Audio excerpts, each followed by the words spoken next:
Sometimes like all you want to do is run. Hear me out, hear me out. If all the things you never show, there are the things I want you to know. Secrets start in your heart to slow. But if you don't want to tell me now, I guess I'll never know. Losing almost all my energy. It's getting hard to talk to you, and I'm the only one who speaks. It's all the things you never show. There are the things I want to know. Secrets start in your heart to slow. But if you don't want to tell me now, I guess I'll never know. Okay, hey everyone, welcome to the live, unexpected live, but I'm gonna do one because my husband got up out of bed, and so it allowed me to do it. So, anyways, before we get started into, of course, the Kansas City story that's been going on, I would like you guys to look at this missing at Casey Montgomery. So, Shelly, that's in chat right now, she had come to me and asked me, if I could put it out there in hopes of helping out bring awareness to this girl that's missing. So it is on the community page. If you guys want to go grab it from there, I've also shared it to my Facebook and to my Twitter as well, at A Criming Shame on Twitter. Or you can, like I said, go to the community page. So hopefully you guys can take this, put it to your social media in hopes of helping Shelly out here from our chat, who is a loyal, faithful follower of this channel. So, yeah, so basically it's a 16-year-old girl named Casey Montgomery. She was last seen wearing a blue hoodie and dark leggings in Oklahoma City in the red zone. And so they, I believe it was her and somebody else anyways, were staying at a Red Roof Inn, and they had gone out to Oklahoma to look for work. And apparently in the Red Roof, there's like a bag that she never leaves without, but that bag was found in the Red Roof Inn. And so it's been about 10 days now that she has been missing. And so obviously, if you guys like anything, right, if it was your child, whatever, if you could just help share this to your, again, social media, that would be great. Right. I was going to say, I just wanted to make sure she is your cousin's child. That's right. Okay. So again, if you guys could help out do that, then that would be amazing. Yeah. So anyways, thank you guys for joining the live, and thank you, Shelly, for, again, bringing this to my attention. So I just wanted to create a poster myself out there so that it, was like a missing one, bringing what we typically do is a missing poster so that you can, like I said, share it. And it has like the information on there for you guys. So anyways, yeah, she is my cousin also. So this would be wonderful if you guys could do that. So thank you so much for anyone seeing this live now or later. Thank you. Okay, so we're gonna get over to the three men, of course, that have died in the backyard, which is Clayton, Ricky, and of course, why do I keep doing this today? Clayton, Ricky. Oh, it's bugging me. All of a sudden, I know all the three names in my head, and then all of a sudden, I'm having a brain fart today. Clayton, Ricky, David. I did that. I don't know why, but I have a brain fart between Ricky and David in my head.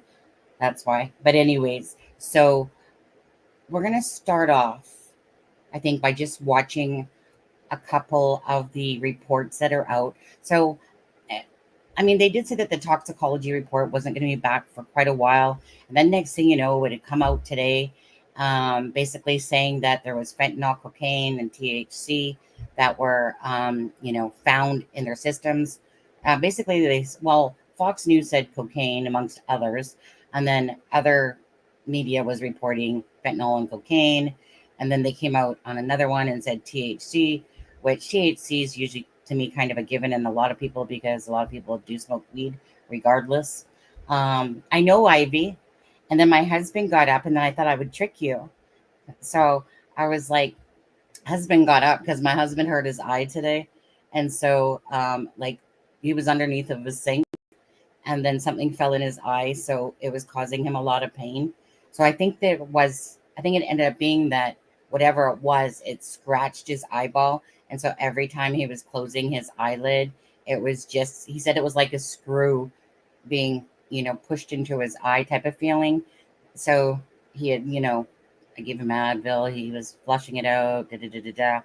He seems to be feeling better now. It's not hurting so bad. So anyway, so he was lying in bed snoring beside me, and I'm just like, honey, you gonna get up at any time soon? Like, get the heck out of here. Get the heck out of Dodge. Anyways, his eye seems to be doing better. He said he wasn't going to come back to bed. So I was like, okay, I'm going to surprise my friends and our followers, and I'll do a live. So anyways, let's, I'm sitting here clicking on this, but I hadn't clicked on it. So we're going to watch a few things here. We'll start off with this one by News Nation up there. And hey, Sharon Parker. Hey, you guys. So like I said, we're just going to watch some. I got this, the one brother of Ricky Johnson I see on Nancy Grace was speaking. We're going to watch this one. We're going to watch another one with the doctor that Charmaine had put into the group chat as well. And so we'll just start off by doing this. Okay, guys. So what I'm going to do is I'm just going to make this full screen. I'll take off the branding here so you guys can just see it properly. And then I'm going to hit play.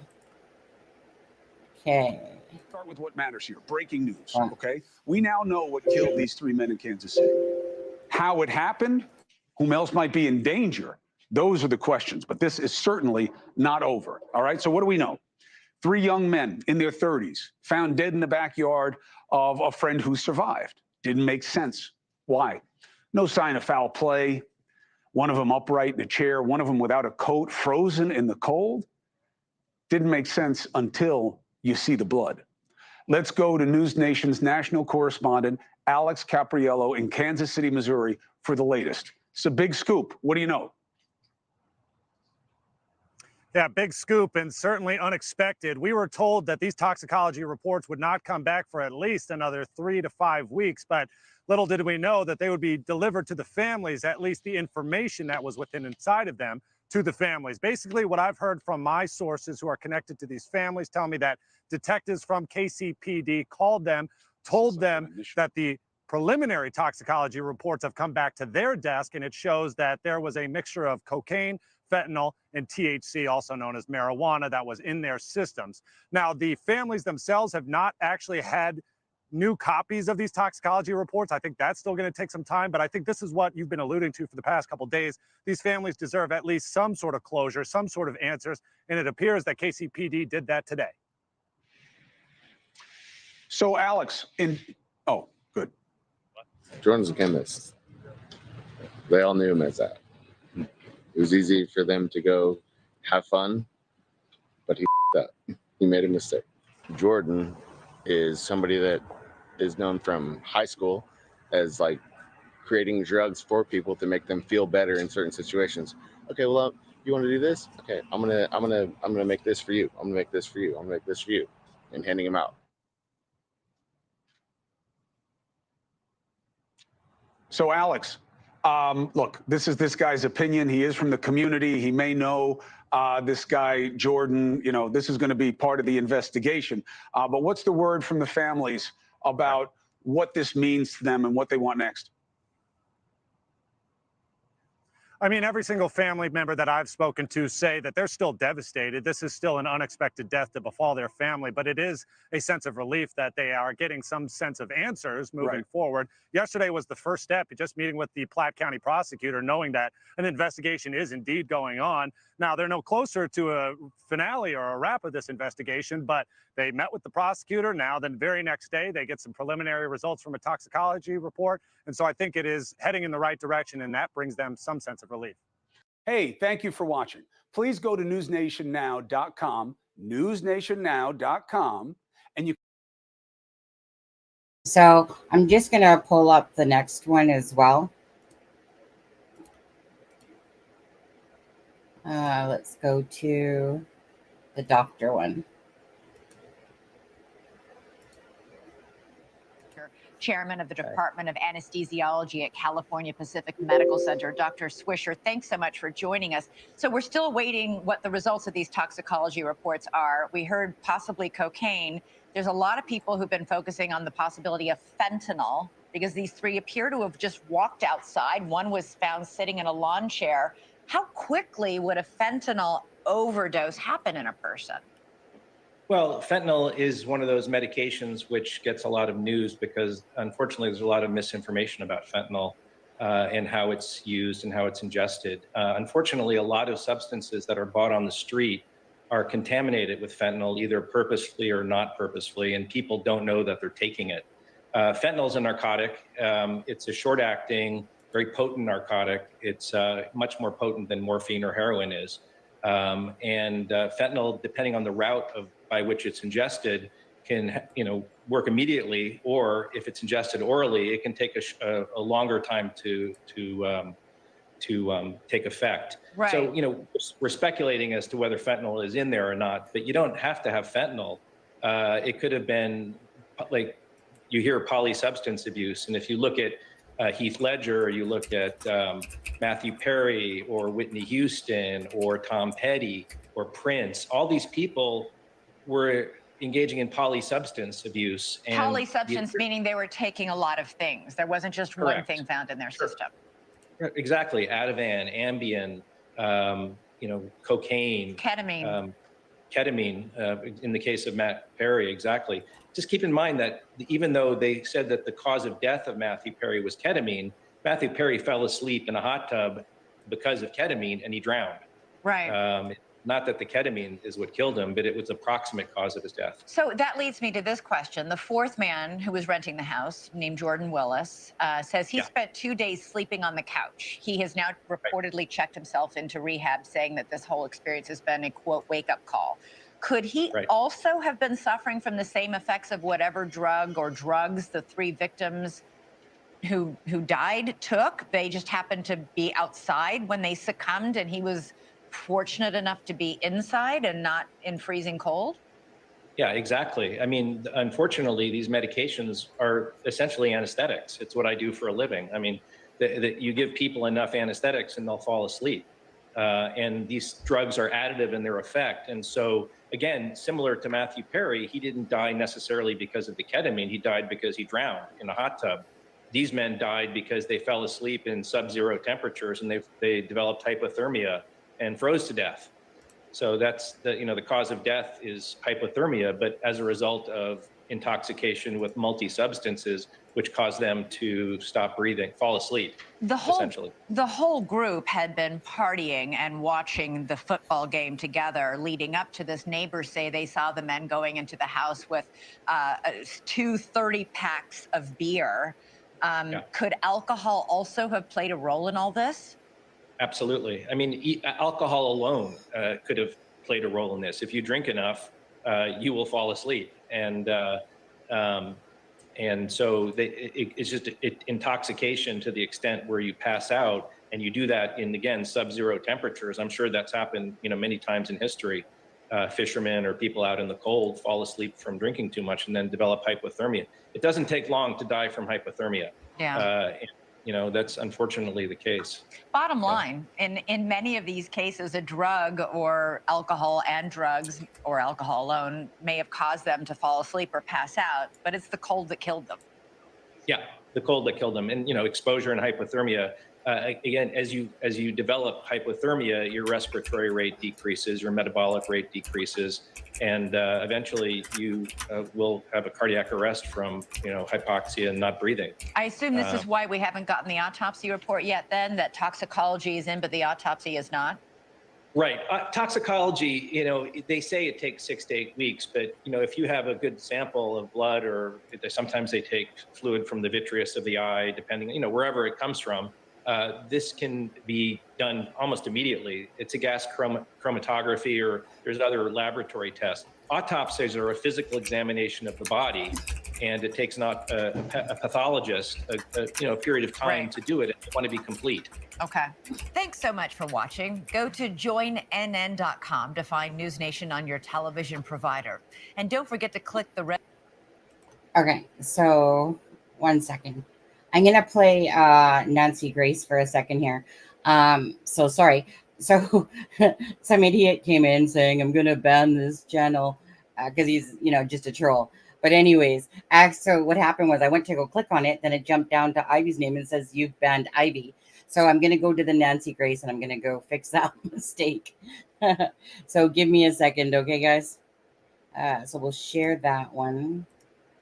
And we'll go to, let's see here. Just got to find it. I think it's right here. Yes. Right? I know. The thing is, I literally clicked on the one and then all of a sudden it jumps and said, you banned Ivy. So give me a moment. News, and the information he shared with me is not very far off from what I have now, 3.5 weeks later, which is very sad. So, I mean, just like you said there, ever since then we've been trying to find answers as much as we can. What did your brother say to you?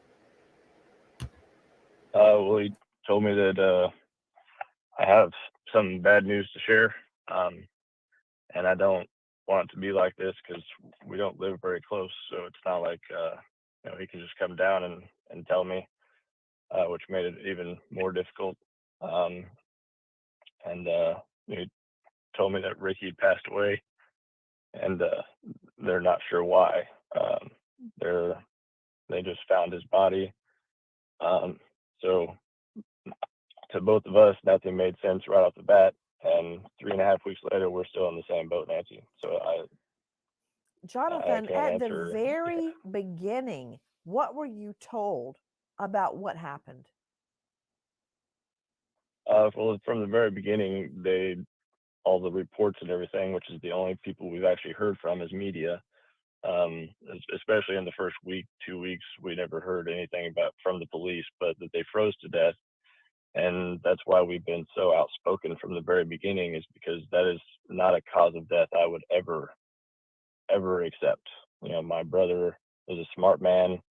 He ran a large portion of his father's construction company. He was at work all the time. That doesn't make any sense. And he had 3 daughters that he looked forward to seeing as much as he could. So how would he put himself in a situation to freeze to death? Didn't make any sense. 3 daughters? Yes. What are their ages? 14, 9, and 4. Okay, right there. I've just got to tell you, I've got to go to the shrink on this. We've got an all-star panel to make sense of what we're hearing right now. But to Dr. John Delatorre, psychologist, mediator, who specializes in forensic psychology at resolutionfcs.com. Dr. Delatorre, thank you for being with us. I was and always will be a daddy's girl. Is that right or wrong? I don't know. But that was my soulmate. Yes, don't tell my husband. That was my soulmate, my dad, Mac. We laughed at the same things. We danced together. He went on our vacations with us, along with my mom, everything. He put me through law school. I cannot imagine growing up without my dad. And now you've got these 3 little girls, one 4 years old, who's never going to know her dad. I don't know. Is that better or worse? One's 13. She knows her dad. And the pain of his loss must be overwhelming, and it's going to affect them in ways we can't even figure out yet. Yeah, no, absolutely. Because here's the example that they have for the loss of their father comes from this sort of confused and sort of, this nebulous way in which he died. They have no answers. It's one thing to have an answer and to suffer a loss because you can start working through because you have the answer. You know what exactly it was that happened. But if you don't know the truth and if you think other people are keeping the truth from you, that can impact you just as much as the loss did.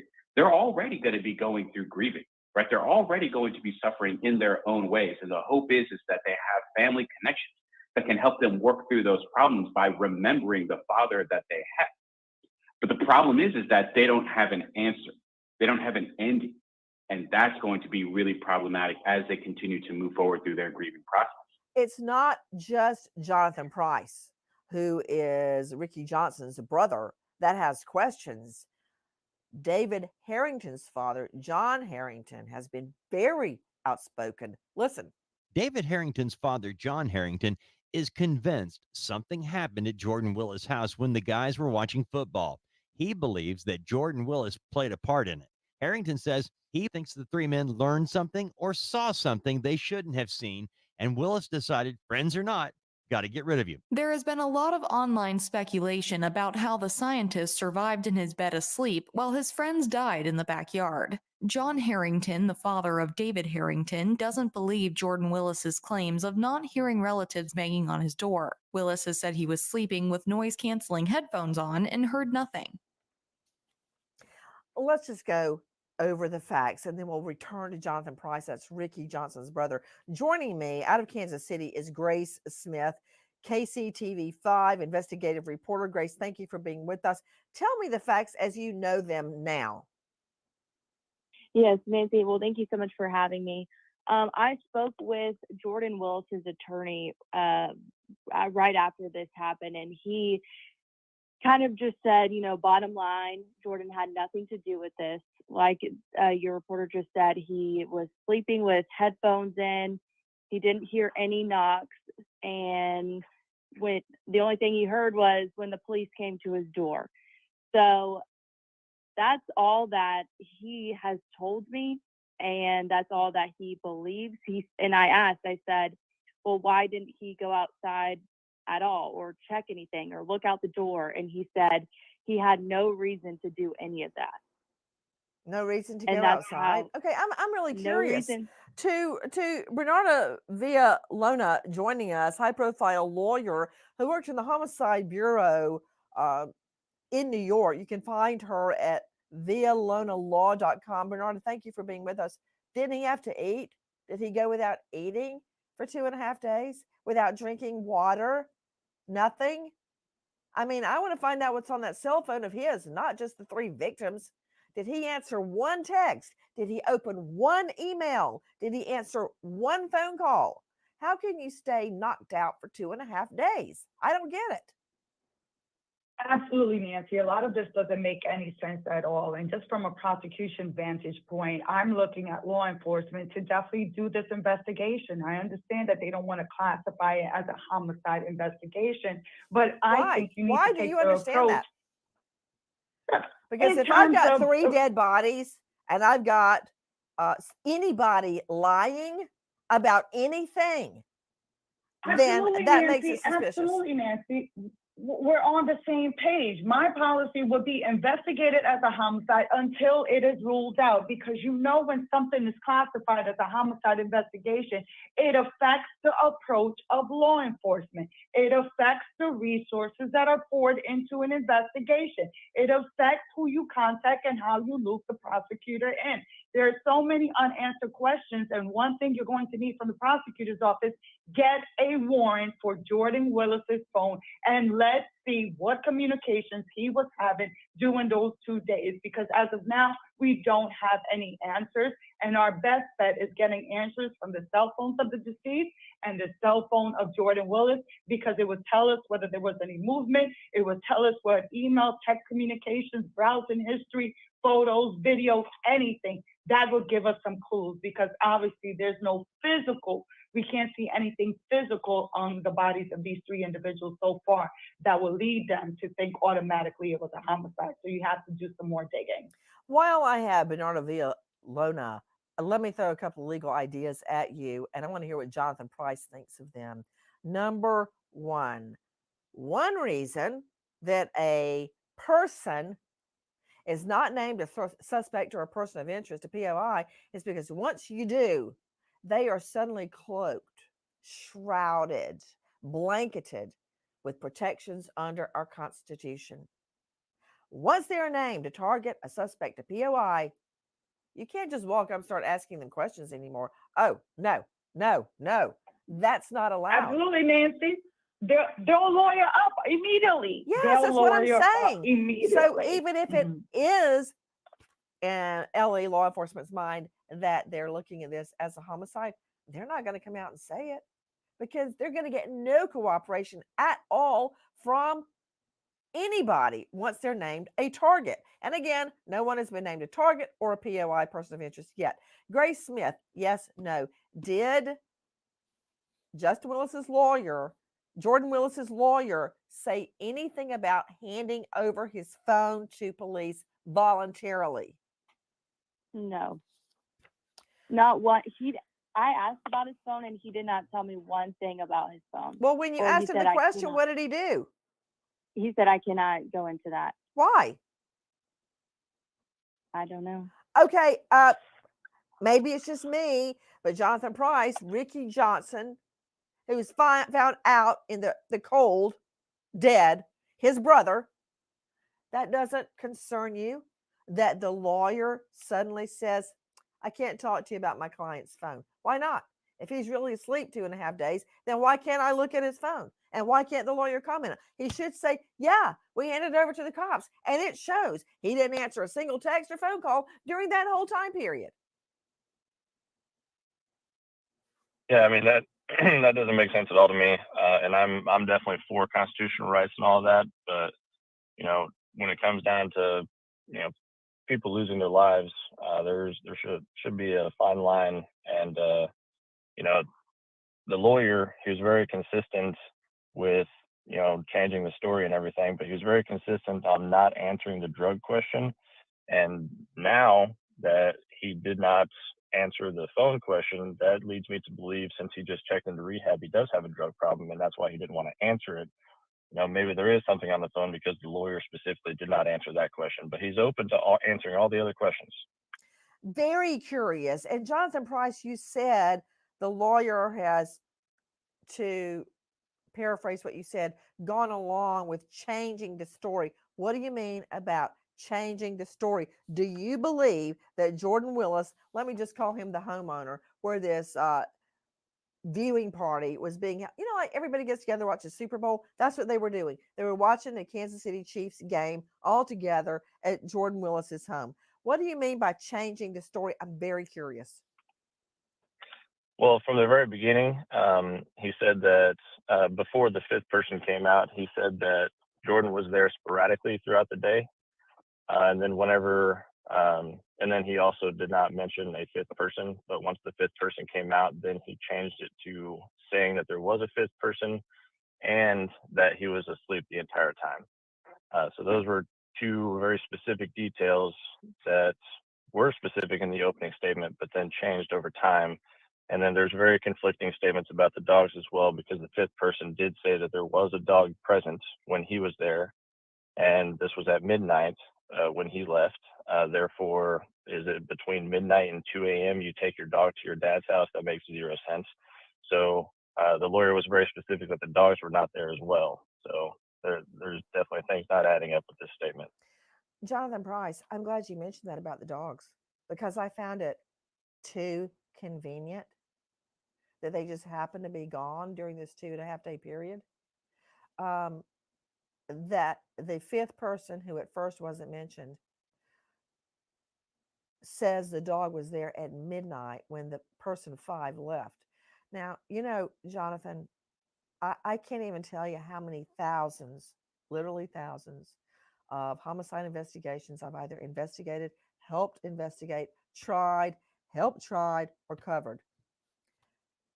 you know, Jonathan, like if I asked you right now, who was in your house this morning when you had breakfast? I mean, I can tell you, my husband was there. My two children, John, Dave, and Lucy, were there. The cat, the dog, the two guineas, and my mother. We were all there. I didn't leave anybody out, right? Why did he leave out person number 5? Why? Why? Like I've seen it so many times when one integral, critical detail is left out. There's a reason. There's a reason that detail is left out. Why? And why is the issue about the dog? Why did that change? Why does he want us to know the dogs are there? Because he would have had to let them out. Another thing, you mentioned those two discrepancies, but let me go back to Grace Smith joining us, KCTV5. Wasn't there a discrepancy in the original story from Jordan Willis about what time the three friends left? And when I'm saying the three friends, I'm talking about the three deceased victims, Ricky Johnson, Clayton McGreeney, and David Harrington. Didn't he say they left, then they came back? What were his conflicting stories about when they left that night? Yeah, so he said, the lawyer told me in the early mornings, like around 2 a.m., he believes that Jordan got sleepy and said, okay, guys, I'm going to go crash on the couch. And that's what he did. And so he said goodbye to his buddies. And then he thought that they left through the front door. Then he says, wait, actually, he didn't think they left, but he just went to sleep anyways. And that other friend left about an hour before this all happened, before he went to the couch. So that's what he told me. Now, I see how they could explain that away, that he thought they had left, but maybe they didn't leave because he was passed out on the sofa. I mean, could it be as innocuous as that? I thought there was a little more to the story of when they left, that maybe So I just want to say here, I've played it in a couple of videos and I put together some of the things that the lawyer has said towards, of course, how they left.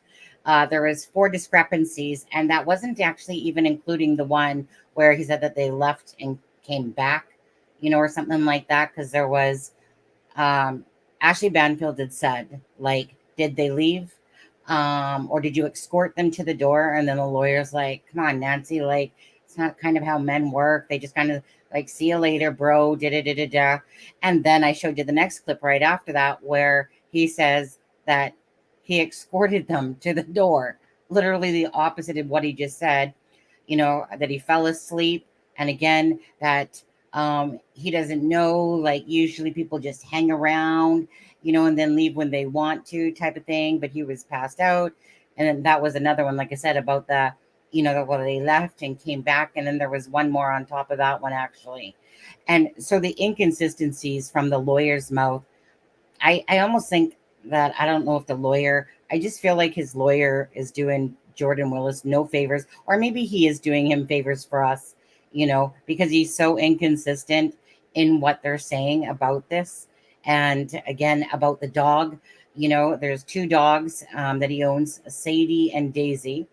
And so apparently he's his source friend saying that, one of them always spends time at the dad's house because he has Alzheimer, da-da-da-da-da. But friend number 5, which is Alex Weimer Lee, had, according to an article, had said that like the dogs were there, or a dog, or whatever it was. They just said a dog here. So again, just the inconsistencies. So it's kind of like one of those things, like when you hear all these different inconsistencies, right? If it smells like shit, chances are, it is shit. Quacks like a duck, walks like a duck, probably is a duck. And the phone thing. So I'm just going to stop the screen on here, and I'm going to go back to this one here. So I have sent your staff the records, his phone records, which I acquired this afternoon, and also the text message records. And during that period of time, the phone calls that came in on the early morning hour after the game on the 7th, and the early morning hours of the 8th, all the way to the 8th, and then all the way to the 9th when the police came. The only calls that came in were one from his dad, which we recognize the number, and you have the actual numbers. Mhm. And then the other calls, there were 8 of them that came in from what is a dummy number. He has a robo killer app on his phone. And so when calls come in that are unrecognized or for whatever reason, they read as this dummy number. I've dialed this dummy number myself. It's a non-existent number. You get a message saying whatever. It's a dummy number. And then the only other call that came in was all zeros, a call that he blocked again from a robocop. What as far about as text? the text messages? Yeah. Robotech. Yeah. As far as the text messages go, which you have, there are a series of incoming text messages. That's all we have. There are no outgoing text messages. So the corollary to that, what goes along with what makes sense of that is when you and I get a text message, typically we're going to respond. If somebody texts you and says, hey, these 3 guys are missing, and they're your friend, you're going to respond. If Alex had said, if someone had said to him, the text message came in, why don't you respond? You would respond to your friend, right? That's what you would do. Maybe. The reporter wanted to twist my words when I said he didn't receive any messages. And technically I'm right. His phone received the messages. If you don't look at it, you did not receive the messages. I guess I should have said he didn't. Hold on a second. So how many times now has he said this about a reporter twisting his words, or that he said something wrong and then went back from, just like when he said that Jordan, oh yeah, he was just sleeping, and then, but he had also said he sporadically left the house. Again, either this lawyer sucks ass or Jordan Willis keeps changing his story, but I'm kind of leaning towards the fact that Jordan Willis probably doesn't, he's probably either trying to cover his own ass up, or simply is messed up with and confused with his own accounts of that evening. But this lawyer is doing his client no favors. In fact, he just keeps making him look suspicious by every time he opens his mouth, really, in every single interview. Read the messages. And yes, as far as the text message from his friend, he did not tell me about that. And when I was informed of that, I asked him about that. And then he told me that's right. So there's 2 text messages, or excuse me, a Facebook message and a text message. And neither one he got before the police arrived at his home. All right. But the phone records that you have are consistent with him. If you look at them, the calls were early in the morning. Yeah, and we then have his them. dad called at noon and he picked up. He didn't pick up any in the morning. He didn't pick up any in the evening when he would have been sleeping. There were no other phone calls. Como And the looks text bored. messages, the same way. There's no outgoing text messages those 2 days. Right. Which, as you know, who can stay off their phone for 2 days straight unless you're principally sleeping it out of it and you don't have your phone around you? So everything is consistent with what he's saying. Hey, thank you. Okay, so I'm gonna still call bullshit on like that he slept for 2 days. Again, the story's gonna come out and the investigation. So, obviously there was no crime scene tape, right? And like I said, I don't know exactly how it works, because when you're listening to Nancy Grace, they're saying that the minute they lawyer up, or whatever, then you can't talk to them. Like, this guy lawyered up right away. Alex Weimer Lee, okay, that guy is freaking innocent. That guy literally was and I showed it in a video yesterday from a Facebook post of the friends. He was literally at the celebration of life for David Harrington, celebrating, in honor of, a friend of theirs. So Alex, David, Ricky, and Clayton, they were all really good friends, and kind of like what Caleb McGreeney, Clayton's cousin, had said. Like when he asked about if they were close, all he kept saying, well, he's a chemist. He's a chemist, like it's kind of like where they go to in a sense. He didn't really say that they were close friends. So apparently, as for what had been said, was that he had moved away for whatever it was, 10 years or so, meaning Jordan Willis, the home rental owner, in a sense, or the home rental guy. And that he had come back about 5 years ago. But again, he seems to be the guy that's kind of like the oddball that, like Caleb was saying back in high school. It was like he was offering people, like, how are you feeling? Well, let me just go home and make a concoction for you. So it'll be interesting to know if, this kind of is going back full circle again, because I was almost buying the fact that, okay, perhaps this guy, Jordan Willis, made a concoction somehow, because he's a scientist. And I think everyone, chemist, and everyone was thinking that, going, hey, why did the chemist live and the other ones didn't, type of idea. So, meaning, was he racing around in his home, cleaning up his lab area? Did he create a concoction? Did he not create a concoction? Was it bought from somewhere else? But considering the fact that Caleb McGreeney, and this is all just speculation right now, of course, that he's saying, like, that Jordan was known for basically, hey, do you need this? How are you feeling? Do you want me to? And here's a pill for you. Fix that and this and that. So he obviously was known for that. And hence, going back to David Harrington's girlfriend that was talking and saying that she really had only heard of his name once, but the stuff that she'd been hearing about Jordan Willis, was not good. So, hey, Frank. So this is going to go all back to the shade of this guy. Like I said, he lawyered up. He didn't speak to the families whatsoever. Unlike Alex Weimer Lee, who was talking to the families, went to David Harrington's, thing, so was willing to say what he knew. So apparently, Alex Weimer leaves at 12 o'clock, and they're still up. They were playing Jeopardy and games and whatever. And we know that they were at least up till 2 a.m. And so, again, about the dogs, about not looking at messages, having to break in for the fiance, having to break into the house, and he's still not answering. And she calls the police because she sees David Harrington on the porch sitting in a chair. I mean, all the stories kind of keep coming back into your head as if he was, going back to playing the dump card, I mean, it's so lucky that he fell asleep and all the other three went outside and, and died. And the reason for their deaths, are really drinking. It's going to be drinking, obviously, drugs, OD, and then hypothermia kicking in. So then there's that part of you going, so did he place them all outside as well? Because I don't know, that part still seems a little strange, because all those thoughts entered our minds, I'm sure, about, hey, did he get placed outside there because they all actually died overdosed inside or something like that? So chances are I don't know.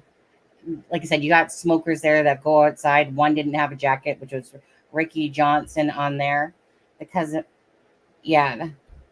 So again, so it's one of those things that really, it's just that every time you hear something, and every time John Percerno speaks, he makes his client look like a freaking liar, regardless. So because Jordan isn't speaking, but his lawyer is constantly changing his stories all the time, and then just saying he was misquoted, that he didn't mean to say that, sporadically that he had gone, that was a mistake on his part, that he didn't leave, he fell asleep. Okay, so regardless, the other three are dead. Then it's just hard to believe that he legitly slept for 2 days, which I think is astronomical to most people, that he slept with a fan and headphones on. And 1 minute his lawyer is saying that he was downstairs on the couch, and then at some point he moved upstairs to the bedroom, etc., etc., etc. So let's say the mother of Ricky Johnson had said that she had items returned, that Jordan Willis had taken them over to a friend's house, and that items were returned. So there's items returned in the house. So meaning he was oblivious to everything.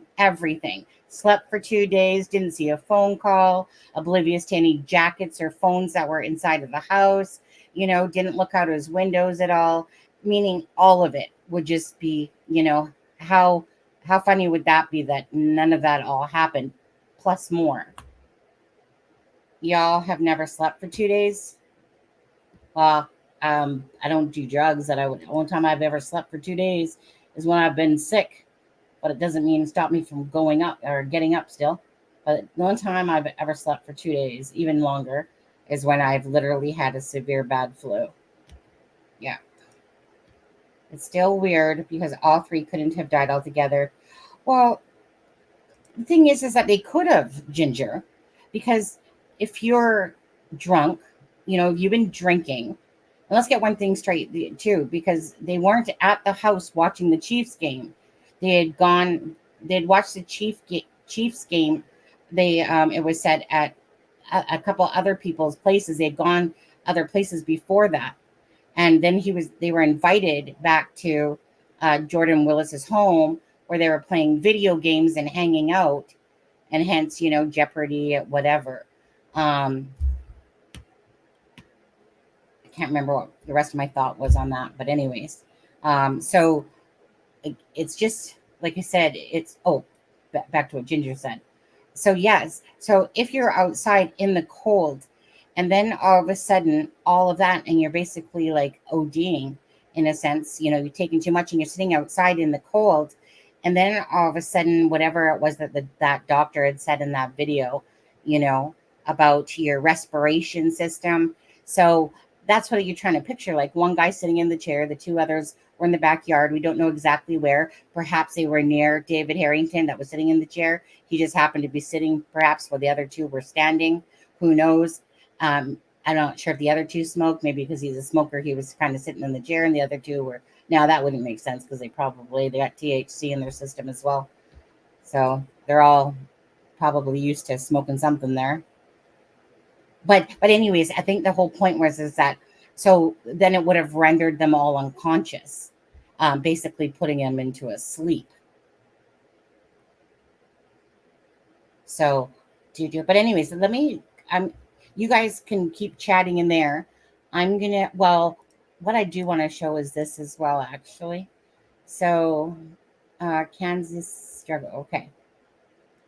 So I had just kind of seen this prior, but I haven't done no in-depth, look at it or anything like that. But anyways, how drug overdose could lead to murder charges in Missouri. So basically it says opiate-related deaths have jumped by more than 30% in the last year. Fortunately, Missouri offers programs for addicts, of course, to really rehabilitate themselves. On the other hand, if individuals are caught selling drugs in Missouri, face some of the harshest penalties in the nation. That particular is true if the drugs you distribute can cause someone to overdose and die. Have you been charged with delivering? So again, so obviously they have laws in there and that's just it, right? That you've contributed. So it'll be interesting to see if I still don't understand that. You would think that there would be a crime scene. There's 3 dead men in the backyard, yet there's no crime scene tape off. He's detained. Then it's kind of like no foul play. Like they literally said, no foul play. And now it's underneath investigation. So I guess we'll see how that turns out. I just find it very confusing. Like, so what? Did Jordan say, well, yeah, we were all kind of doing drugs and, da-da-da-da-da. But that one just throws me off, that whole no foul play thing, because even when you listen to experts talking about it, they're like, you never say that. Like, you never say no foul play until you get a toxicology report back and da-da-da-da-da. And again, what did Jordan up in his lab concoct the mixture himself? Does he have different whatever drugs, or was he cleaning up his place knowing full well that his 3 friends had died and he was just playing the dumb card? Because it really does come across like he was playing the dumb card, does it not? Almost like, yeah, I don't know nothing. Text, no, I don't read that. I don't see nothing. I don't see any cars out front. I don't see any jacket in my house or phones or anything like that, or keys. I don't see anything else going on here. Nothing to see here, folks. So we'll see how it all transpires. But I'm going to go back to Mrs. Nancy Grace on here. At one point, he said they left and they came back. That he Can you had guys left hear this the fine? door unlocked so his friends could come and go in and out. his story regarding when the 3 victims left did change, and not in an innocuous way. Now we're learning about video that has emerged from a neighbor. Listen. Tuesday, January 9th, Ashton Brady is getting ready for bed around 10 p.m. when he notices a woman walking around Jordan Willis's house, very distressed. Minutes later, police are on the scene, as well as an ambulance. Brady starts recording video when he sees Jordan Willis standing on his front stoop in handcuffs and his underwear. The neighbor said the police took the handcuffs off and put him in a police car and drove away. Police were then seen going through the house, room by room, with flashlights searching for more evidence. Police have stressed that they are not treating it as a homicide and are continuing to investigate. Curious. I'm trying to figure out what all of this means. I understand that at first they handcuffed Jordan Willis and then later unhandcuffed him. What do you know about that, Grace Smith? Yeah, so I actually went to the home of where the video was taken yesterday. Didn't get any answers, but so I don't know exactly, and we didn't report on that video, so I can't go into that specifically. But the house was just directly across, so could see very clearly what was going on. Well, also, if he is out, the neighbor is out, for instance, walking his dog, I mean, he can walk down closer to the house and get the video. Parts of the video have emerged already. It's kind of hard to make out, but you can see certain portions of what's going on. To your understanding, let me go back to Ricky's brother, Jonathan Price. What is your understanding of that video? I mean, it does look like he was detained in the very grainy parts that you can see there, but it just doesn't make sense to me if you left in a police car uncuffed, which I didn't think that was a common thing to transfer somebody in a police vehicle, unless you rule out everything. But that's the part that doesn't make sense, how you can rule it out without investigating it any further. Maybe that's just to remove him from the scene or whatever. But my biggest question was, if they did take him to the police station, did they drug test him as well? And if so, what were the results of that? Because they definitely already have that. And is there any commonality between what he has in his system and what's in my brother's system? Because that seems very important. Yes, it does.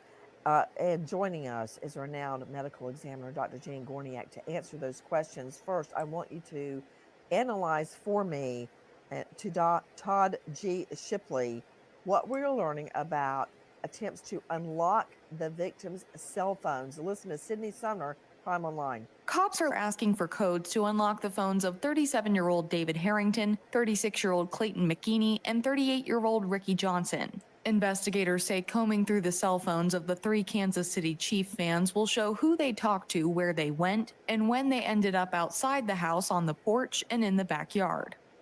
Again, according to what we are learning right now from KCTV5's Grace Smith, Jordan Willis's lawyer won't comment on his phone. But to Taji Shipley joining us, digital cybercrime expert, former detective sergeant, and author of Investigating Internet Crimes, an Introduction to Solving Crimes in Cyberspace. And you can find him at darkintel.info. Todd Shipley, thank you for being with us. Do you remember in the recent trial of Alex Murdaugh, on trial for double murder, they actually had to bring in a former Secret Service person to testify about unlocking the phone. How do you unlock a phone? It's not that easy if you don't have the code, even for police. Thanks, Nancy, for having me on this morning. Yes and no. I mean, it depends on the resources available to them. The thing is, they're part of the computer forensic laboratory that's there in Kansas City. So they have the resources available to do that, and law enforcement has available to them certain tools that help that. Now, if we look back, previously in other cases, even the FBI has had problems with specific kinds of phones, particularly the iPhones. And I haven't heard yet what kind of phones these are, but unlocking them sometimes can be trivial depending on the kind of phone and the operating system that's on it. The older operating systems, if it hasn't been updated, are easier to get to. So they should be able to get into those phones regardless. The simplest method is to ask the family for the codes. That's what they tried to do. Then they've got to go and use these specific kinds of tools to try to break into the phones, which can take some while because in these cases, they're actually trying to come up with a password that by brute forcing or using multiple different kinds of passwords to get into the phone to figure out which is the password. So it could take a while, but there's so much information on those phones and that can't be overlooked. There's a ton of information, particularly on the iPhones, about where the person was and what they were doing. There's the health app that's on these phones that records where you walk to. So they're going to know exactly what the one person that lived, what happened to him and where he was in the house, as well as the people that passed away. They're going to know exactly what happened if they get in those phones. I'm also encouraged by the fact, as you pointed out, phones track your movements and the time of your movements. And I really want to find out about the homeowner, as we are calling him, Jordan Willis's phone. Did they hand it over? Did they demand a search warrant? If it's not a homicide investigation, then cops even get a search warrant. We know they haven't gotten into some of the phones because they're asking the family if they know the codes. You'd be surprised, everybody, to find out, and I've researched this for my last book, Don't Be a Victim, how many people use 1212 or 123, 123, or 1111, or of course 007, or believe it or not, 69, 69, 69. Yes, very common still. Long story short, a huge percentage of people use predictable codes like 123, 123. Many people use their lucky number, 777777. It's very easy. And every X number of seconds or minutes, you can retry different codes. That's how you break a code. But they haven't broken them yet because they're asking family, hey, we can't crack it. Do you know the code? That's where that stands. I'm also curious, Bernardo Villona, they can't look at Jordan Willis's phone if he's a target. And I'm curious why the lawyer won't comment on it unless he hands over his phone, right? Exactly. So, Nancy, the only way for law enforcement to get to the phone of Jordan Willis is whether he consents to turn over his phone and for his phone to be searched. That's number one. Or two, there's a search warrant that's signed by a judge, but then you'll need probable cause in order to get the search warrant approved. So in terms of Jordan Willis's attorney not commenting on the phone, I think he's trying to see where this investigation goes. He doesn't want to make any comments. Well, if you want to find out why your friends died, why don't you just hand over the phone? If the cops say to me, hey, can I look at your phone? I'm going, sure, enjoy my 22,000 pictures of the twins. Literally, get after it. So why not hand over the phone? Now, as to cause of death, that is Jonathan Price's big question. Joining us, renowned board-certified forensic pathologist, former medical examiner, Dr. Jan Gorniak. And she didn't practice at, for instance, where I grew up, Rutland County, and Rutland area of Bibb County, where all you could see is pine trees and soybean fields. She practiced in Vegas.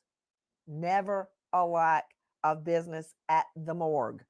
Dr. Gorniak, before you give me your opinion, I want you to hear about the weather that evening. Take a listen to Nicole Parton from crimeonline.com. David Harrington's father is also challenging the idea that the men froze to death. Daily Mail reports John Harrington saying, I don't think it's very likely they froze to death like some people are saying. It just wasn't cold enough. The temperature for Kansas City late in the night of Sunday, January 7, was around 36 degrees, and the temp remained above freezing all day Monday, January 8. Tuesday, January 9, was the coldest day when it was 26 degrees by 2 p.m. and 20 at 10 p.m. The first 36 hours of the mystery, the temp is at or above freezing, and it is only the last 12 hours where it gets really cold. And we also know that the 3 victims were found on January 9. And that is when around 2 p.m. it started getting colder. So it wasn't freezing, Dr. Jan Gorniak. I heard that, but when you talk about freezing, people are thinking about above freezing of water. 30 degrees is cold for a person to be outside. You wouldn't go outside without a hat or gloves, you maybe, or a scarf on and stay outside. That is cold. I'm a runner. Once it gets below 50, I start putting earmuffs on because my ears get cold. So 30 degrees and less below for a human is cold. So we don't want to say like the body froze. People think frozen. Very rarely do we have frozen bodies unless they're really out there, in snow and ice and out there for a prolonged period of time, or literally in a freezer where the body freezes. So the term froze to death is not accurate. So the term that we would use would be hypothermia, so low body temperature. So when you're out in the elements and not protecting yourself from that, then your body can't, and that's why we start shivering, right? Your body shivers when you get too cold because you want to try to warm yourself up. So that's what we're talking about. Not really freezing, but a low body temperature. It's going to be difficult to say what their temperature was unless the death investigator, when they got to the scene or even at the morgue, took a body temperature. And I'm not sure the policies and procedures of that particular office. So when your body temperature gets below 90, that's when you start being hypothermic. So it's not, I don't want people to think freezing as in ice or even not to be, crude, like when you freeze meat in a freezer. That's not what we're talking about. We're talking about low body temperatures, hypothermia. And those temperatures are low enough to cause hypothermia. So what I don't understand, Jonathan Price, this is Ricky Johnson's brother. If Ricky was outside and getting cold, why didn't he just go inside? There have also been reports that the bodies were dragged out. We know that the doors were locked when the fiance came over looking for one of the victims. So wouldn't your brother have just gone to his car or gone back inside? Yes. I mean, that's So yeah, so quickly, that's another thing, right? So if they were just went outside into the back, not this whole thing of, oh, well, they left, oh, let's just go back in the backyard and do stuff. If they went into the backyard, that door would have been open. But when the fiance went over there, that back door was locked. So yeah, so again, just more different inconsistencies, really. common sense, and he never went outside without a coat on. I mean, getting my terms right, hypothermia is understandable, but that's not the root cause. My brother is a smart man, and I mean, the other 2 men always looked out for each other. So the odds of 3 men going through hypothermia, which is a process that takes time, all at the exact same time, is the part that doesn't make sense. I mean, we can go back and forth about terms, but that's not a cause I would accept. I want to follow up on something you just said, Jonathan.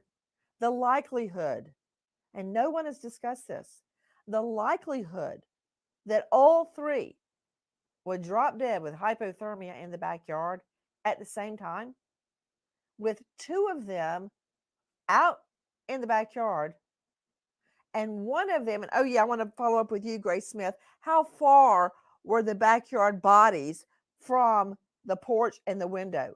Okay, I want to follow up on that. But to Jonathan Price, the likelihood that they're all 3 going to die of hypothermia, 2 out in the yard, 1 lying on a lounge chair, I think, on the back porch. I mean, how could you miss that? Yeah, That's I mean, they're different sized men. Yeah. Right. May I jump back in? This is Dr. Gorniak. Yes. If I can jump back in. And Jonathan, you're absolutely correct. So there's something else that's going on. So before they get to that point, we don't know, once again, waiting for the toxicology. So I believe too, the hypothermia could be the end point, because they were left outside in the elements. And they might have been unresponsive for whatever reason, whether it be alcohol or other drugs. I don't know. But you're absolutely correct.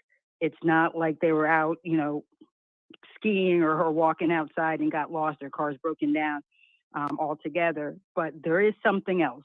So you are correct. I believe hypothermia is part of it, but there's something is missing. And without that, the missing piece, which is the toxicology or other things they saw at autopsy, there is no cause of death. Right now, the cause of death is undetermined, and the manner of death is undetermined. We don't know if it's an accident or a homicide. Three to perish. I agree. I totally agree. That's why there is another contributing factor that is missing, and we don't know that missing piece yet. You're absolutely correct. And now we have the issue of the homeowner, as we're calling him, checking himself in to rehab. And he, again, notice every time a Hollywood celebrity gets in trouble, like they're in deep, let me think, I gave up cursing when I had the twins, deep doo-doo. They run and check into rehab. Okay, take a listen to Nicole Parton, crimeonline.com. Jordan Willis packed his things and left just days after the discovery of his 3 friends dead outside while he slept for 2 days straight. He moved everything into storage and checked into a rehab. Investigators said Willis was not a suspect in the deaths, but family and friends of the men who died have questioned a lot of the story they have heard from Willis. A source close to Jordan Willis tells Fox Digital, quote, after the shocking loss of 3 of his close friends under extremely tragic circumstances, Jordan recognized that he had a problem with addiction. The source did not elaborate on the exact nature of the addiction. The deceased men's toxicology reports are still pending, but a neighbor said 2 of them were supposedly seen arriving at Willis's with 2 30-packs of beer. Okay, even if they had been drinking, the likelihood of all 3 drinking heavily, the likelihood of all 3 of them passing out at the same time outside and all 3 dying of hypothermia at the same time is statistically impossible. That does not make sense. To Jonathan Price, Ricky Johnson's brother, weigh in. I've got to hear your analysis. And have you also heard reports that the bodies were dragged? Yeah, I mean, I've heard reports of that. I mean, I haven't seen anything official about that, so I can't really comment on the dragging part. But as far as the likelihoods and everything, yeah, I mean, like I said from the very beginning, these 3 men were inseparable. You look at any of their Facebooks, any picture that's posted that's not of their family, it's of these men. And if just one of them, even 2 of them, passed out at the same time, which is already like impossible, the other man would have absolutely brought them inside and called for help, something. So that's just insane. We also know that the version of events has changed. Listen to Rachel Bonilla. The current version of events has Jordan Willis waving the 3 other men off at 2 a.m. after the game, and he went to sleep on the couch.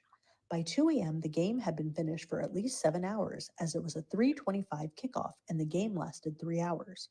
Willis still says he had no clue that 3 men were laying outside for 2 days. John Harrington points out that his son David was a big man, 300 pounds, and he was on the open porch while the other 2 were in the yard. So to you, Grace Smith, joining us, KCTV5, is that possible? Can you walk around downstairs and never look, never see, inadvertently even, out the front door or the back door? I mean, the front windows or the back windows? I mean, I've looked at that backyard with my own 2 eyes.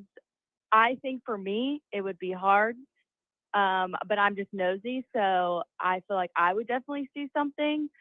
But if you're not looking, I guess possibly not. But for me, I feel like hearing that, seeing the backyard with my own 2 eyes, that would be very, very difficult. I mean, isn't it a natural reaction, Dr. John De La Torre? I guess I got to ask a shrink. Isn't it natural to look out the window while you're walking through or sitting down having a cup of tea?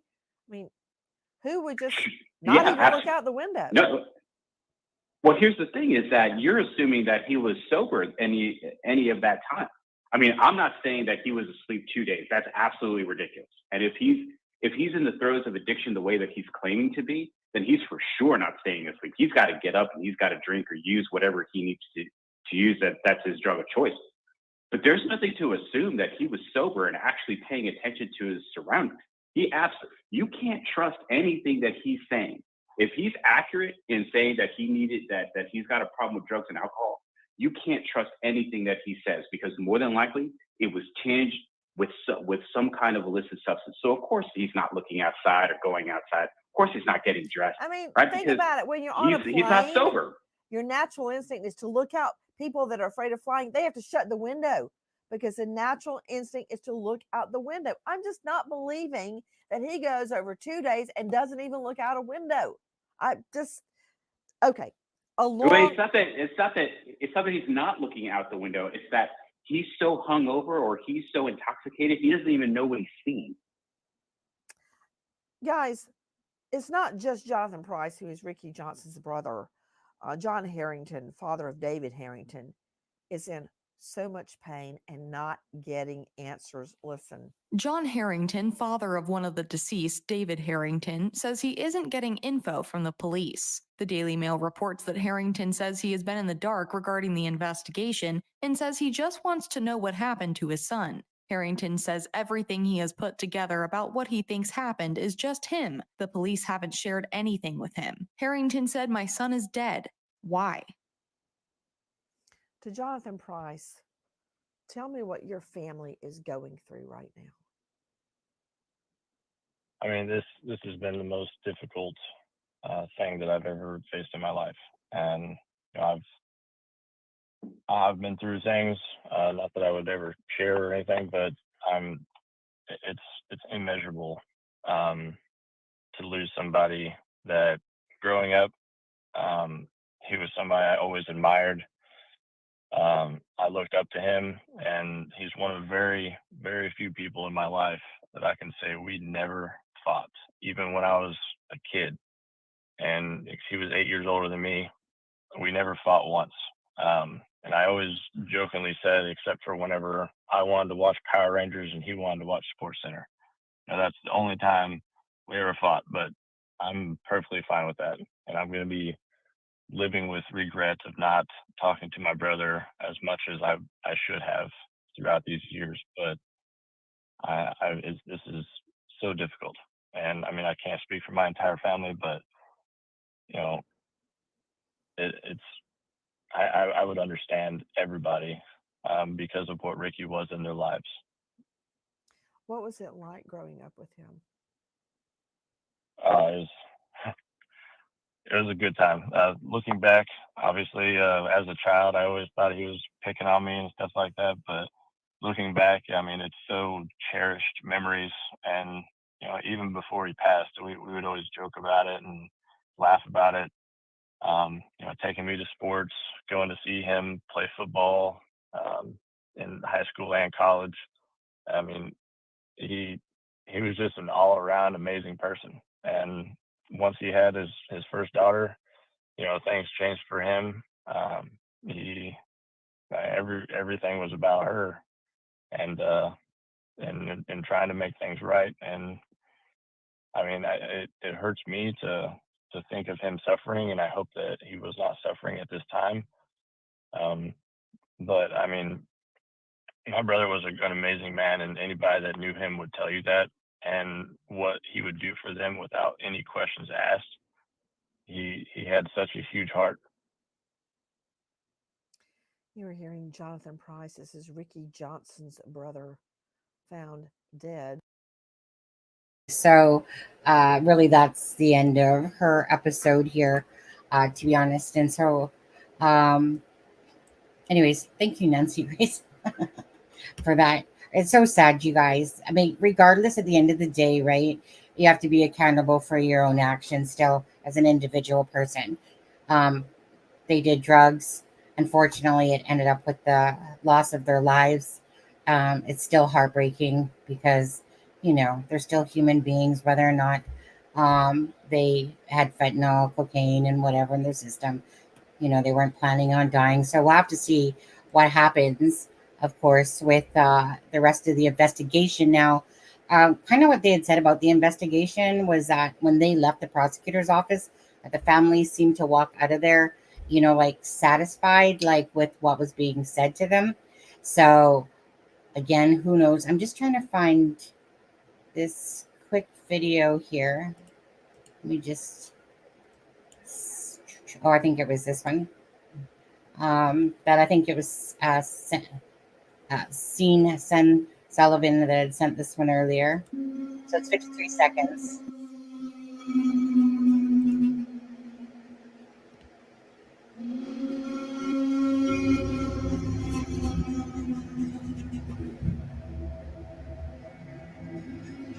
Yeah.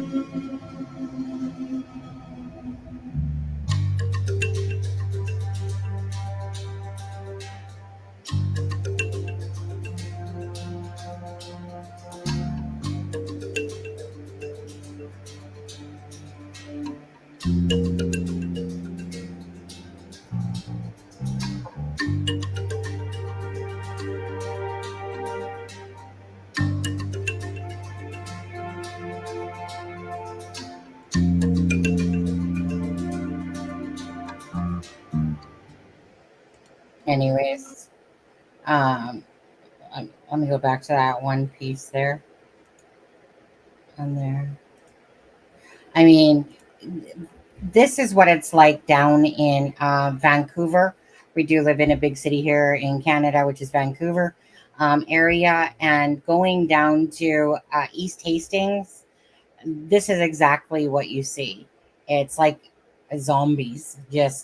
It's so crazy to see that drugs just literally, they're standing up and yet they look like zombies just tilted over and stuff like that.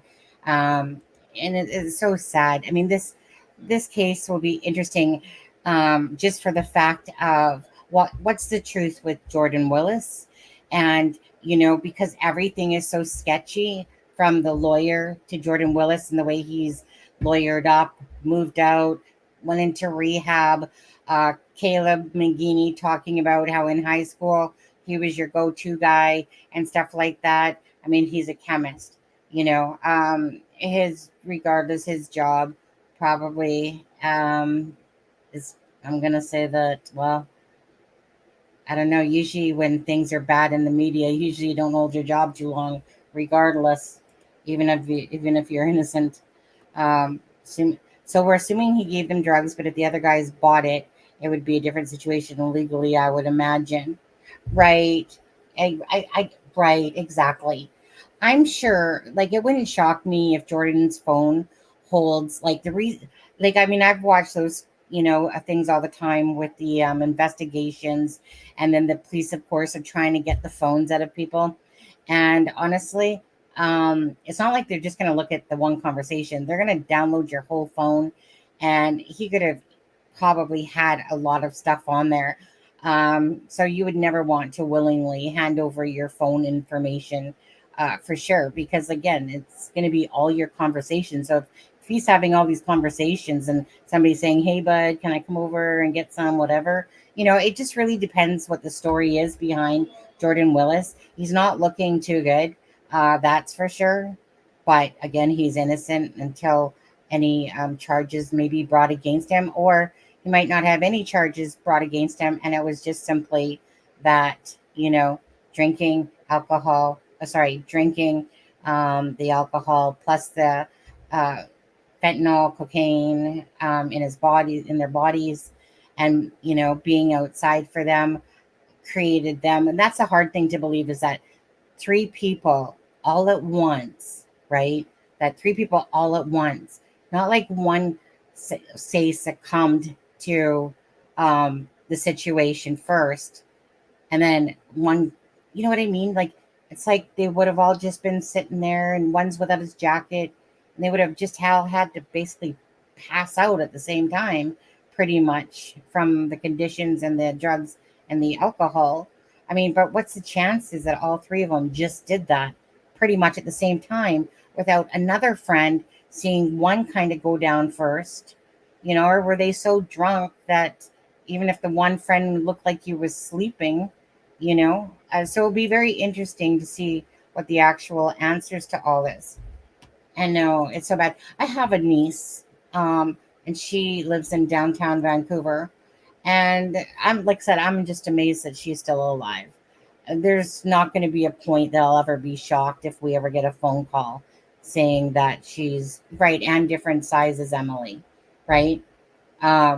Ricky and David are, beefier guys for sure versus Clayton, who's, I could type of idea. So, usually it will hit someone that's smaller, but it's just that all of them. So did all of them go outside? Because if and it was kind of like Nancy Grace was saying, right? And you think if somebody's cold, they're just going to go back in the house and get their coat. So, did they go out the front door? Jordan locked the front door?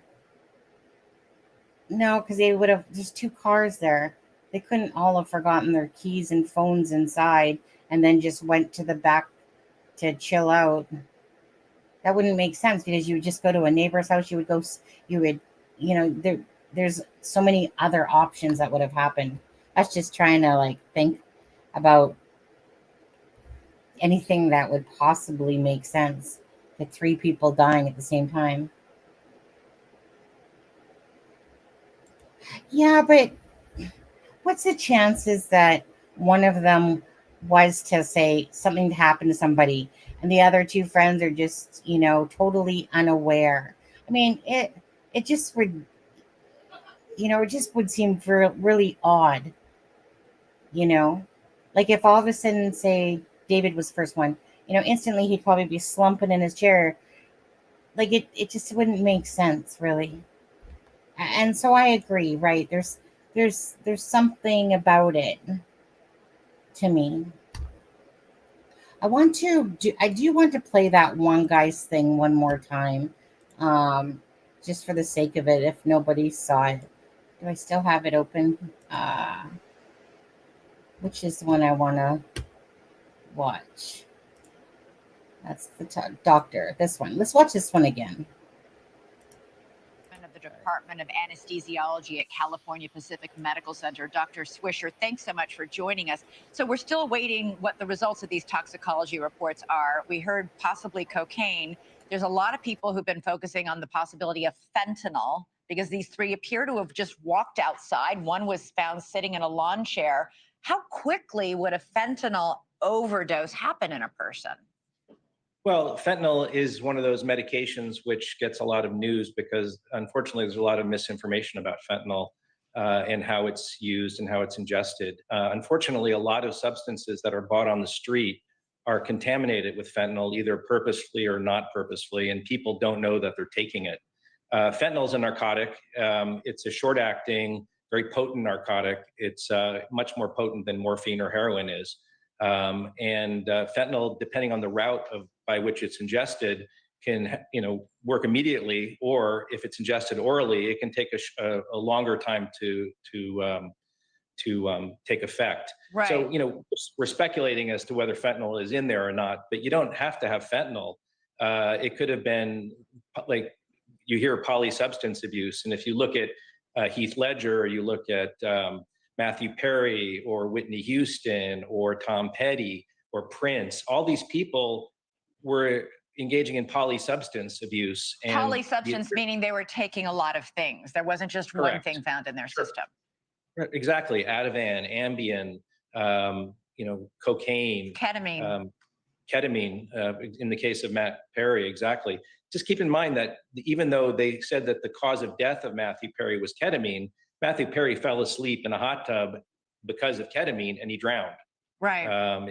Not that the ketamine is what killed him, but it was the proximate cause of his death. So that leads me to this question. The 4th man who was renting the house, named Jordan Willis, says he spent 2 days sleeping on the couch. He has now reportedly checked himself into rehab, saying that this whole experience has been a, quote, wake-up call. Could he also have been suffering from the same effects of whatever drug or drugs the 3 victims who died took. They just happened to be outside when they succumbed, and he was fortunate enough to be inside and not in freezing cold? Yeah, exactly. I mean, unfortunately, these medications are essentially anesthetics. It's what I do for a living. I mean, you give people enough anesthetics and they'll fall asleep. And these drugs are additive in their effect. And so, again, similar to Matthew Perry, he didn't die necessarily because of the ketamine. He died because he drowned in a hot tub. These men died because they fell asleep in sub-zero temperatures and they developed hypothermia and froze to death. So that's the cause of death is hypothermia, but as a result of intoxication with multi-substances, which cause them to stop breathing, fall asleep, essentially. The whole group had been partying and watching the football game together leading up to this. Neighbors say they saw the men going into the house with 2 30-packs of beer. Could alcohol also have played a role in all this? Absolutely. I mean, alcohol alone could have played a role in this. If you drink enough, you will fall asleep. And so it's just intoxication to the extent where you pass out, and you do that in, again, sub-zero temperatures. I'm sure that's happened, many times in history. Fishermen or people out in the cold fall asleep from drinking too much and then develop hypothermia. It doesn't take long to die from hypothermia. Yeah. That's unfortunately the case. Bottom line, in many of these cases, a drug or alcohol and drugs or alcohol alone may have caused them to fall asleep or pass out, but it's the cold that killed them. Yeah, the cold that killed them. And, exposure and hypothermia, again, as you develop hypothermia, your respiratory rate decreases, your metabolic rate decreases, and eventually you will have a cardiac arrest from, hypoxia and not breathing. I assume this is why we haven't gotten the autopsy report yet then, that toxicology is in, but the autopsy is not? Right. Toxicology, they say it takes 6 to 8 weeks, but, if you have a good sample of blood, or sometimes they take fluid from the vitreous of the eye, depending, wherever it comes from, this can be done almost immediately. It's a gas chromatography, or there's other laboratory tests. Autopsies are a physical examination of the body, and it takes not a pathologist a period of time to do it, and they want to be complete. Okay. Thanks so much. 1 second there, you guys. Come back on screen. Hold on, let me just throw my thing out.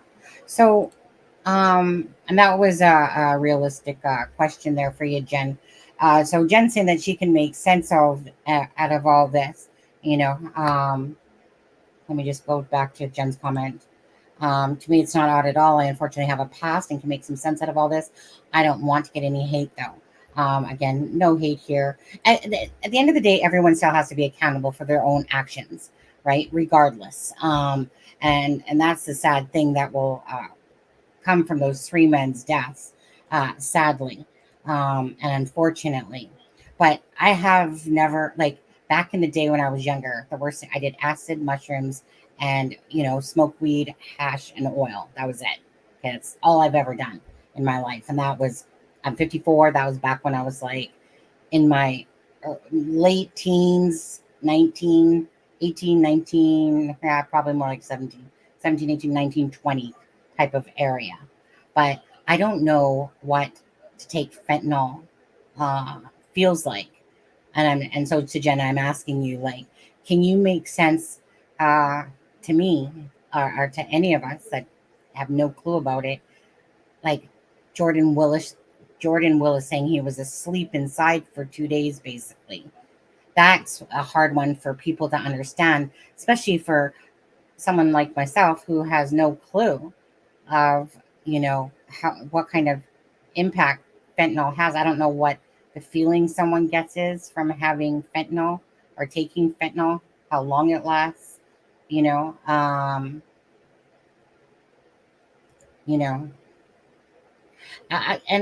kind of was thinking that too before. I mean, I've thought of a lot of things was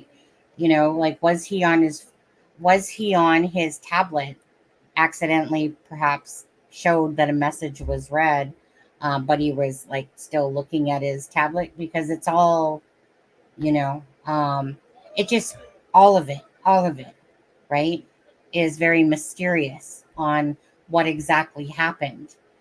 And if Jordan Willis were just to have spoke out, if he was so innocent, right, from the get-go, if he was so innocent, he could have talked to those families and said, look, we were doing, drugs or whatever, I had no clue that they were out in the backyard, giving the family some answers. But no, but he lawyers up instead.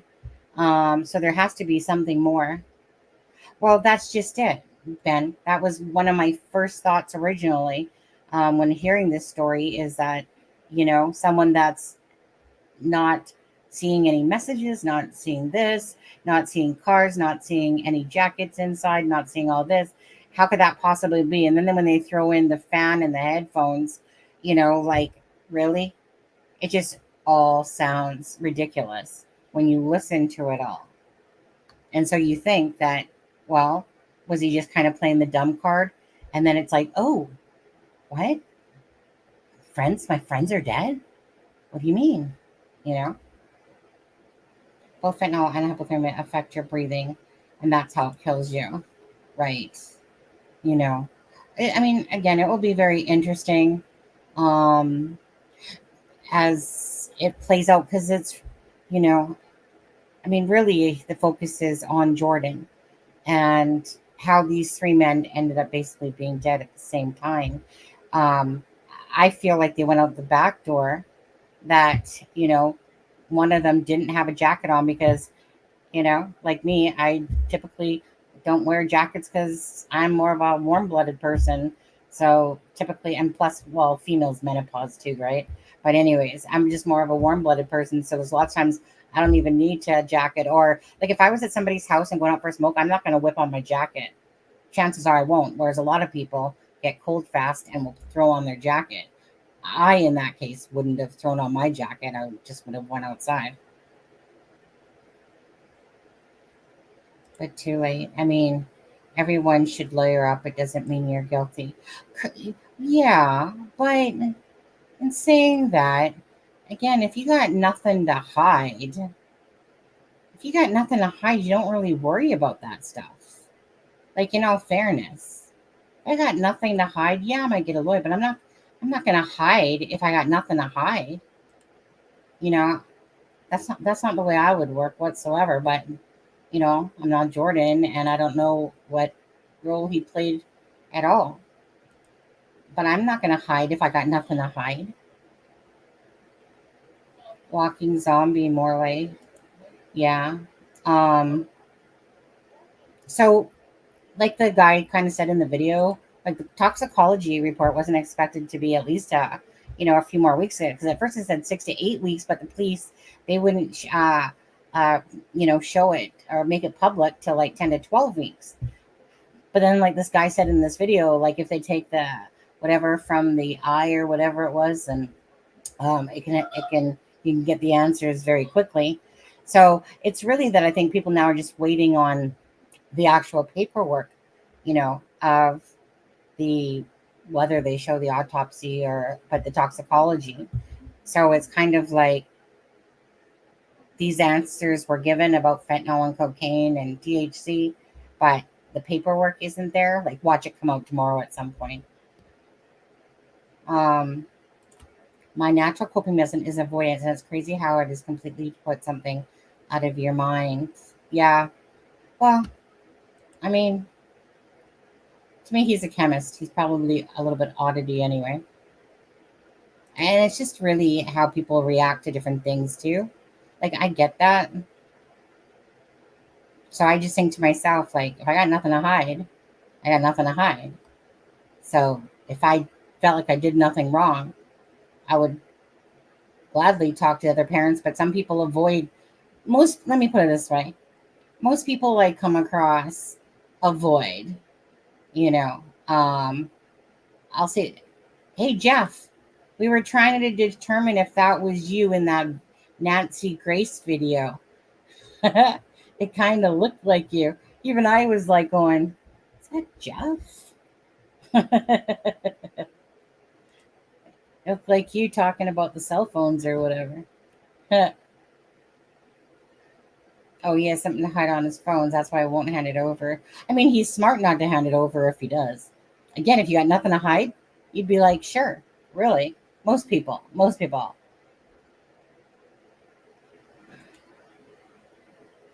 You know. But to me, if you, like I said, if I got nothing to hide, here, have my freaking phone. You know, That's just me, though. But in my head, I'm not going to lie, I would be thinking instantly, like, wait, I give you my phone. You're going to have all my freaking conversations, you know, or all my titty pics that I send to my husband and stuff like that.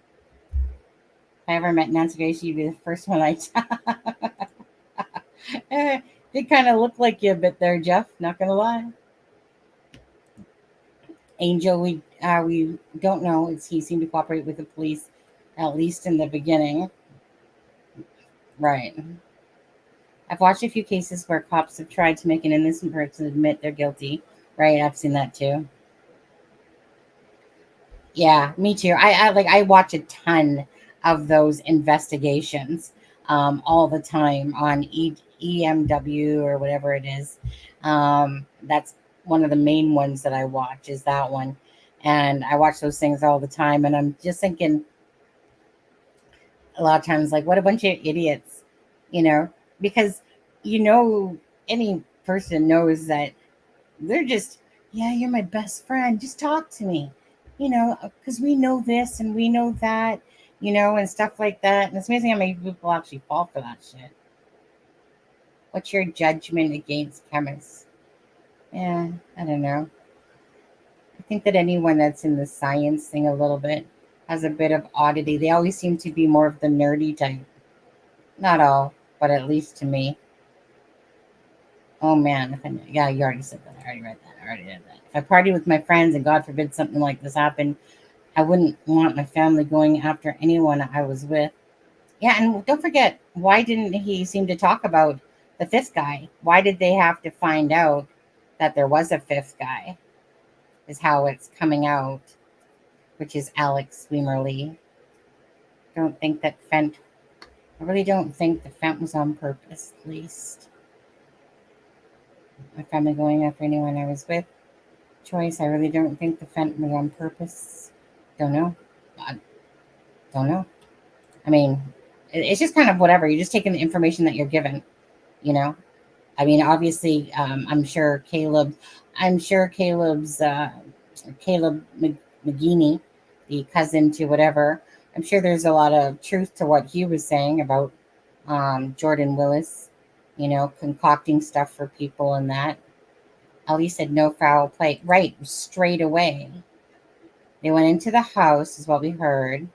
They, with their flashlights and everything, looked around.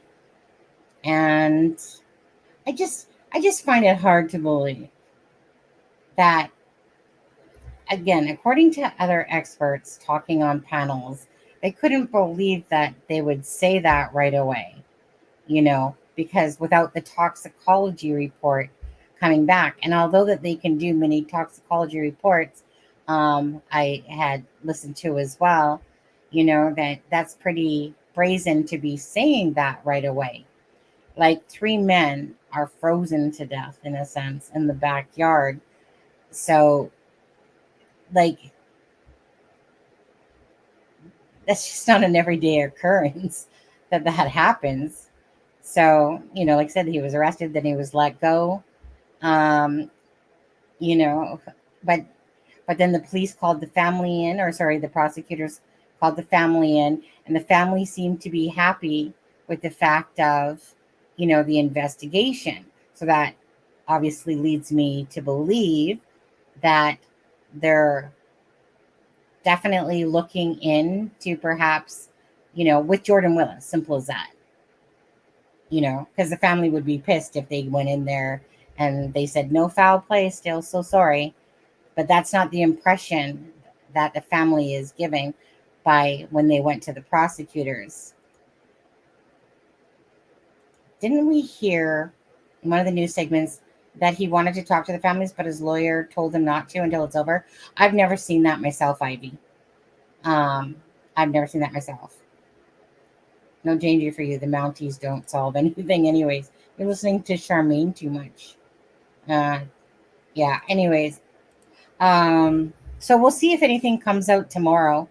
Let's see here. I think that's about it for tonight, guys. It's been an hour and 40 minutes. I believe if anyone's watching tonight, like I said, if there's any new information, I will do a live tomorrow, but we are going to be doing a live tomorrow. And hopefully, Alexa, like I said, I'm sitting there watching the Hewerman documentary. Yes. Well, he was put in cuffs and taken down to the station and later released. So he would have been, I guess, detained is probably. Think of Nicola Bowie. Yeah, absolutely. Her 1 year just went by there. Again, so it's so hard, right? Because you cover these things, and for me, like I said, because it hurts me so much, it doesn't matter how somebody dies. I don't care. I mean, I'm not going to sit there and be empathetic to a serial killer and stuff like that, but I'm going to be empathetic, sorry, to, the victims of crimes for sure. And it's just very hard on the heart because instantly as you look at these three men, I can't help but think of their siblings, their family, everyone that is now devastated, regardless of how it happened or not. It's just absolutely devastating to know that, say, these three guys, close as, close knit friends, and obviously now they're, all up in heaven there, but their families, the children, it's just devastating to think about those things. That's what hurts. Like Nicola Bowie, the two daughters, the husband Paul there. The family, the mom and the dad, just everybody involved. It's just hard. Jeff, I think I see the guy on Nancy Grace's show that looks very, very handsome guy, very distinguished gentleman. Jeff, you need to come on a live and catch me the hell up on Idaho 4. Yeah, good night, Ivy. But anyways, tomorrow should be Rex Hewerman and Alexa going over the letter from before, So yes, it also sad. Waste of a life, right, Gail? 3 young men, life in front of them. Life, families, their father. That the hardest part out of all of this will always be that the children, any of the children involved, some of them were like stepchildren, but the children that were involved that have had a parent now, 1 minute somebody's there, next minute they're gone. Yeah.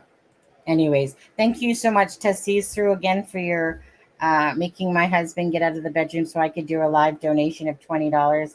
I appreciate that very much. And and then on Saturday too as well, we should be doing what's his name? Bruce MacArthur, the Canadian true crime with Charmaine and Stevie Irwin will be joining us as well. So we'll be doing that on Saturday. So we'll see how it goes tomorrow. But tomorrow night should be the live on Rex Hewerman with Alexa. Okay, guys. Thanks, Ben. Thanks, all you guys. Thanks for joining tonight. And don't forget, if you guys haven't hit that like button, hit that like. And other than that, we're going to be out of here. And I will see you guys tomorrow. Or we will see you guys tomorrow.